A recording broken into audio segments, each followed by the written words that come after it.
પર્વની શુભેચ્છા પાઠવતા શિક્ષણ રાજ્યમંત્રી પ્રફુલ્લ પાનસેરિયાએ વૈદિક પરંપરા મુજબ હોળી ઉજવવા અપીલ કરી છે। ગાયના છાણથી હોલિકા દહન કરી પર્યાવરણ જાળવવા અપીલ કરી છે। કેમિકલ યુક્ત રંગોના બદલે કુદરતી રંગો વાપરવા પાનસેરિયાએ અપીલ કરી છે। સૌ પરિવારજનોને હોળી ધૂળેટીની ખૂબ ખૂબ શુભકામનાઓ। જીવનની અંદર નવા રંગો પૂરીને આવા તહેવારો ઉજવાતા હોય ત્યારે આપણે આ તહેવારોની અંદર આપણી વૈદિક પ્રણાલિકા જે પરંપરા છે એને આવો સૌ સાથે મળીને જીવંત રાખીએ।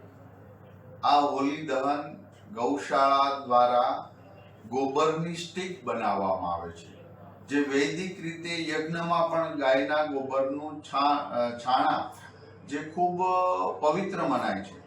ત્યારે સૌ પરિવારજનોને વિનંતી કરું છું કે ગૌશાળા હોય કે આજુબાજુમાં ક્યાંય ગાયના ગોબરની સ્ટીક દ્વારા હોલિકા દહન થાય તો પર્યાવરણથી લઈને આપણી પરંપરા, આપણી પવિત્રતા અને તહેવારનું મૂળ આપણે સાચવી રાખીશું। આ એક સંસ્કૃતિ છે અને દરેક સંસ્કૃતિમાં આવી બધી મહત્વતા ખૂબ જરૂરી હોય છે અને એને રાખી।